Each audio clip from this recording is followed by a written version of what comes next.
तो कैसे हैं आप लोग। मैं हूं रोहित चौरसिया और आप देख रहे हैं आरसीटी प्राइवेट ट्यूशन। मालूम है यार, थोड़ा सा इंट्रो मेरा बोरिंग है। यूज टू है, बहुत लोग इसको यूज करते हैं, बट कोई बात नहीं, मुझे इतना सही आता है।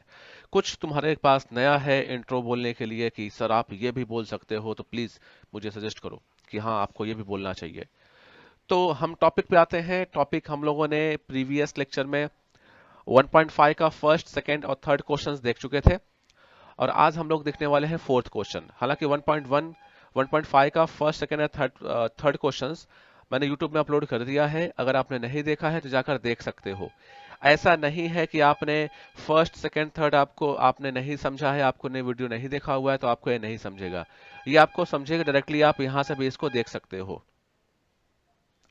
तो यहां पर हम लोग फोर्थ क्वेश्चन में आते हैं। फोर्थ क्वेश्चन काफी इंपॉर्टेंट है, तो यहां पे मैं पहले इसका मार्किंग बढ़ा देता हूं। ठीक है, अब देखते हैं। तो यहाँ पे यह है फोर्थ क्वेश्चन। फोर्थ क्वेश्चन में क्या बोल रहा है एक बार देखते हैं। फोर्थ क्वेश्चन में बोल रहा है the denominator of a fraction is 4 more than twice is it's numerator. The denominator becomes 12 times the numerator if both the numerator and denominator are reduced by 6. Find the fraction. ठीक है, questions बहुत simple सा है, एक बार समझ लेते हैं। पहले यहां पर बोला है कि फ्रैक्शन क्या है, हमें निकालना है। तो यहां लिखते हैं लेट, क्या लिखेंगे, let let fraction b x upon y. हमने फ्रैक्शन क्या माना हुआ है, एक्स अपॉन वाई को फ्रैक्शन माना हुआ है। क्लियर है। अब अगर फ्रैक्शन एक्स अपॉन वाई को हमने माना हुआ है, तो यहां पर अगर आप देखोगे, यहां पर जो आपका फर्स्ट कंडीशन गिवन है वो क्या गिवन है, बोला है कि denominator of a fraction is 4 more than twice its numerator. यहां पर बात हो रही है डिनोमिनेटर की, तो यहां पर लिखेंगे बाय गिवन फर्स्ट कंडीशन। मैं कलर चेंज करता हूं, यहां पे हो गया बाय गिवन फर्स्ट कंडीशन। तो अब यहां पर फर्स्ट कंडीशन में क्या क्या गिवन है, यहां पर दिया है डिनोमिनेटर ऑफ फ्रैक्शन। तो यहां पर डिनोमिनेटर, अच्छा तुमको नहीं मालूम है तो तुमको मालूम होना चाहिए, ये होता है न्यूमरेटर और ये होता है डिनोमिनेटर। अगर भूल जाते हो बार बार, बिकॉज जब मैं था तो मैं भी भूल जाया करता था। ये है डिनोमिनेटर, डिनोमिनेटर, मिनेटर, MIATOR, डिनोमिनेटर। न्यूमरेटर हो गया, डिनोमिनेटर हो गया। और हिंदी में अगर मालूम होना चाहिए तो ऊपर को अंश बोलते हैं, नीचे को हर बोलते हैं। तो अब यहां पे अगर हम लोग देखें तो यहां पर ये हो गया बाय गिवन फर्स्ट कंडीशन। तो बाय गिवन फर्स्ट कंडीशन में तुमको क्या दिखाई देगा, यहां पर क्या बोला, denominator of a fraction, denominator of a fraction. तो यहां लिख देते हैं, अच्छा वो जो स्टेटमेंट है वो स्टेटमेंट आपको लिखना है यहां पर, बिकॉज ये इंपॉर्टेंट होता है। द डिनोमिनेटर डैश डैश कर देता हूं मैं, इट्स न्यूमरेटर। ठीक है, यहां तक लिख लेना स्टेटमेंट, मतलब यहां तक लिखना जरूरी है। अब इसको हम लोग ब्रेक डाउन करें तो क्या हो जाएगा, डिनोमिनेटर इज इक्वल टू हो जाएगा 4 मोर, 4 जब मोर ऐड होता है तो मतलब ज्यादा, मतलब प्लस हो जाएगा, ट्वाइस इट्स न्यूमरेटर। ट्वाइस मतलब 2 मल्टीप्लाई न्यूमरेटर, न्यूमरेटर, यह हो जाएगा। क्लियर है। तो यहां पर जो डिनोमिनेटर है वो क्या है, हमने माना है y, तो y इक्वल टू हो जाएगा 4 प्लस 2x। अंडरस्टूड। तो इतना आप लोग को प्रॉपर तरीके से समझ में आ गया होगा।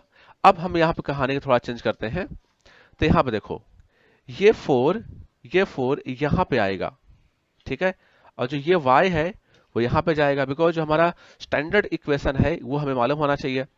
तो उसके हिसाब से यहाँ पे हम लोग, अगर हम लोग आगे का वैल्यू पुट करते हैं, तो आगे का वैल्यू यहाँ पे क्या हो जाएगा, वो हो जाएगा, देखो यहाँ पे हो जाएगा फिर -4 equal to 2x minus Y.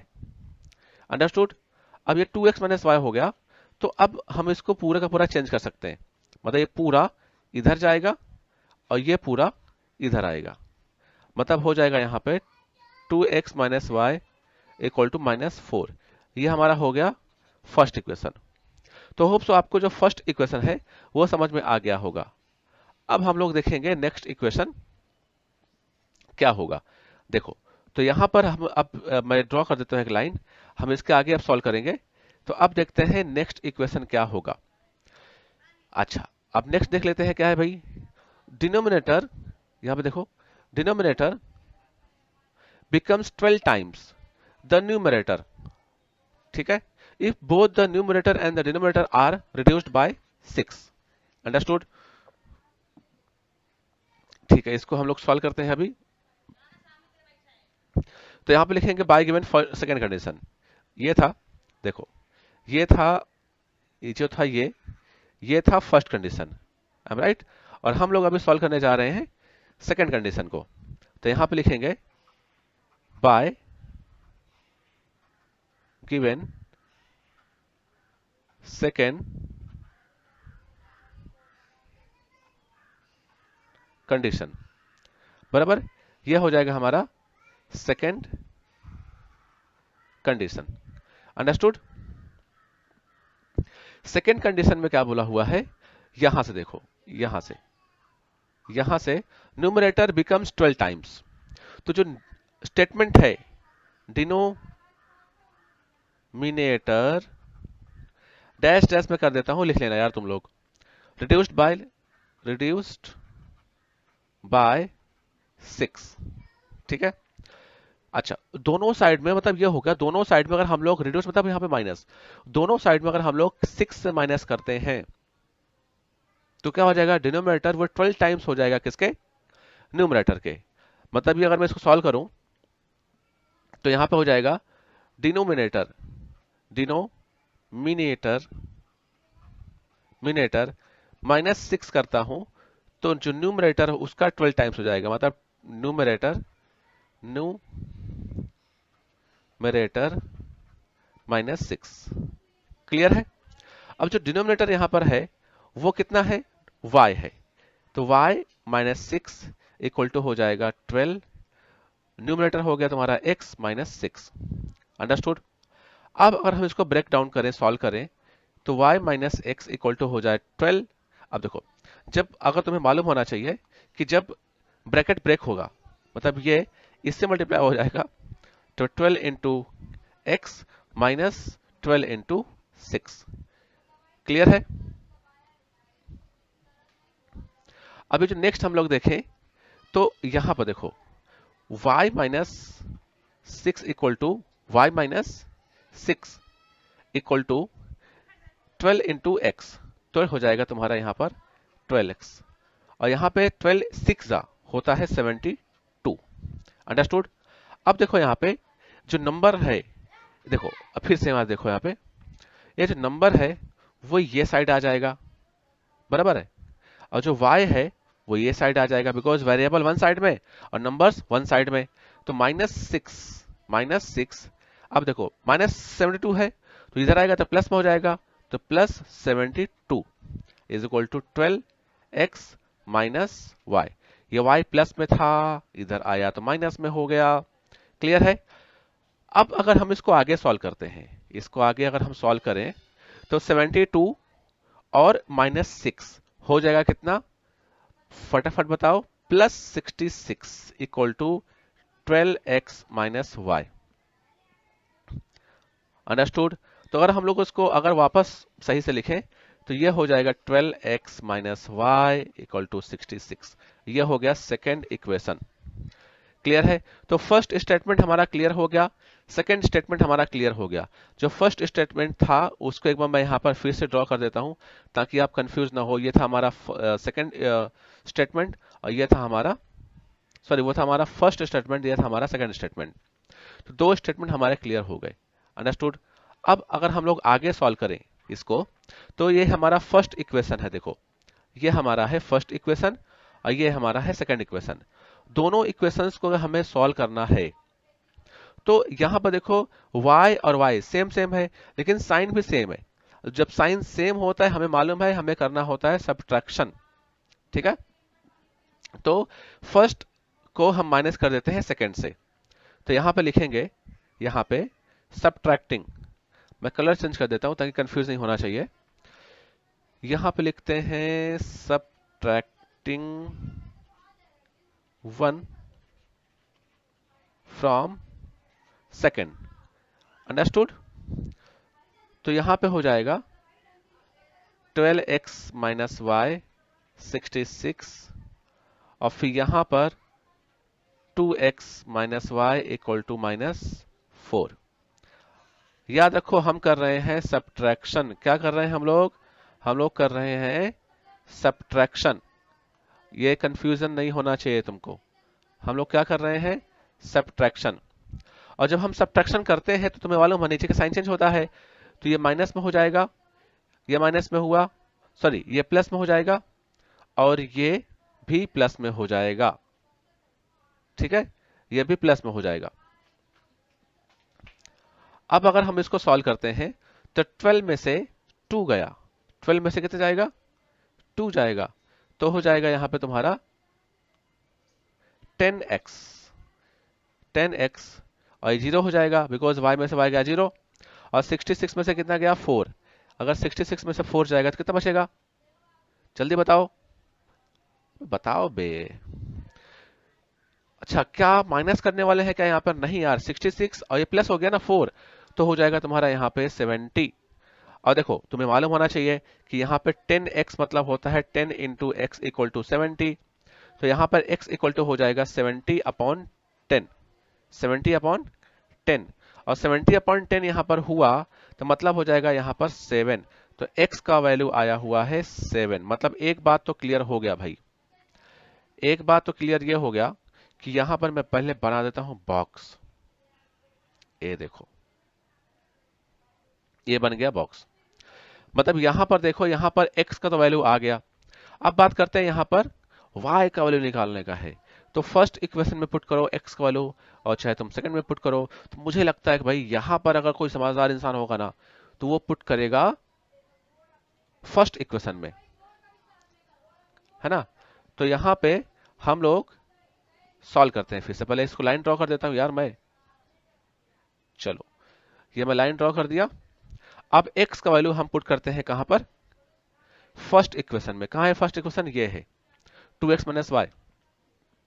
तो यहां पे लिखेंगे put x equal to 7, put x equal to 7 in first equation. तो क्या हो जाएगा यहां पे जरा देखो, यह है first equation 2x minus Y. तो मैं पहले इक्वेशंस लिख देता हूं रेफरेंस के लिए, बिकॉज वहां पे बार बार जाने का मतलब नहीं है। तो 2x minus y equal to -4 ये हमें मिला हुआ है फ्रॉम फर्स्ट।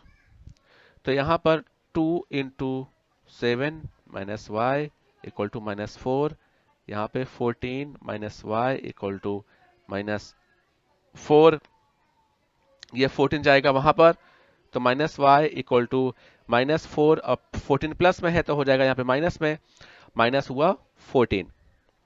अंडरस्टूड। तो आगे अगर हम लोग देखें आगे, तो minus y equal to minus हो गया 18, माइनस माइनस कट जाएगा तो y का आंसर कितना आया 18, ठीक है। y का हमें यहाँ पे आंसर मिल गया है कितना 18, इसको हम लोग बना देते हैं ब्रैकेट में, ठीक है। ओके तो हमें यहाँ पर x का वैल्यू मिला है 7 और y का मिला है 18। तो यहाँ पर देखो जो हमने फ्रैक्शन बना हुआ था x और y, यही फ्रैक्शन था। तो जो फ्रैक्शन हो जाएगा हमारा, जो हमारा फ्रैक्शन हो जाएगा तो क्या हो जाएगा, मैं यहाँ पे आंसर लिख देता हूँ फटाफट, चलो ब्लैक लेता हूँ। तो यहाँ पे जो हमारा आंसर आया हुआ है, मैं यहाँ पे आंसर लिख देता हूँ द फ्रैक्शन